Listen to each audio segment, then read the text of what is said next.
lot of you out there playing this new Elder Scrolls game, this Dark Souls franchise, and a lot of you are doing the samurai build out, and a lot of people ask me, just how do I hold the sword? I'm not sure. All of my teachers had a correct and an incorrect way of holding the katana. I'm going to show it to you right now.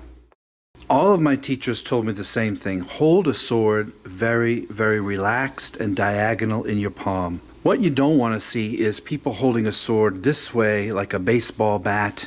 As you can see, my fingers are tight, hands are tight. There's very little room for movement. You have extra handle down here.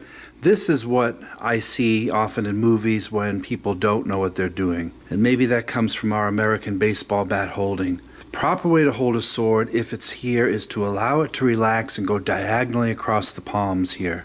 The last three fingers give most of the grip. Thumb and index finger are very, very light, and you are kind of diagonal across your palm here. Right hand is top high. You want at least one finger between your guard and your fingers so that you don't chafe your fingers. Often these swords have a beautiful fuchi collar here, so why cover that up? Leave that as a little point of measurement.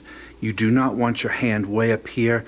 Leave some room for movement and so you don't hurt your hand. Ryusuke Otake always said, he had a saying, Niguri tamago no tenuichi. Hold the sword as if you're holding eggs in your hand. Very light. Right hand is here. Fingers are along the ito grip. Left hand, as you can see, the kashira, the pommel, is down here. You do not want extra sword handle sticking out. That is not advantageous to reach or stab. You're now losing I've seen people hold their hands way up here, losing 3, 4, 5 inches of grip from the handle. If your hands are held close together, you have very little movement, very little range, and your hands are actually impeding the design of the sword, which is the long sky handle. You want this way down here so that there's no dead handle underneath. Those last couple inches could save your life. And when dealing in Kenjutsu, every inch counts. Good rule of thumb is to have the kashira, the pommel, right there in the left part of the hand so that you can easily manipulate the sword, push it in with ski thrusts, and your bone structure is behind the sword. If it's here, the sword can be much more easily disarmed and pushed out of your hand. So by having that bone structure, you get much more freedom of movement, much more support. Another good rule is you want to be able to see the webbing of your hand at the top of the handle here.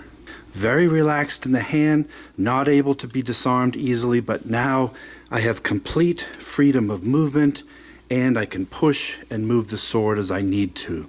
If you're holding it like a baseball bat like this, you're looking like some sort of cover from a bad American ninja movie. Proper Kenjutsu is way out here, using the entire length of the handle. Obviously, if you have a short wakizashi, a shoto here, the grip is the same. There are times where you might hold it this way to get some action, but generally, for stabbing and cutting, it's a diagonal grip across the hand. In this case, I want it balanced on the sword well. If it's too far back on this particular case, it's top heavy and the sword can be disarmed easily.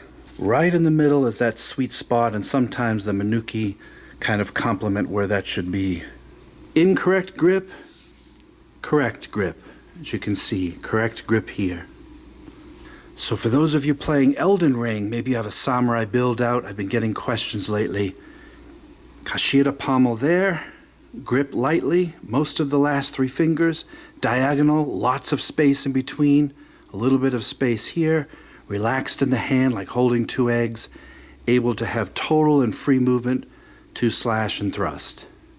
So depending on the length of the handle, the grip could change slightly, especially with the balance point, but that's a video for another day. Just like starting out any activity, we want to make sure that we get things right the first time so we don't have to unlearn how we learned it. I screwed it up as a kid all the time because I was a lefty.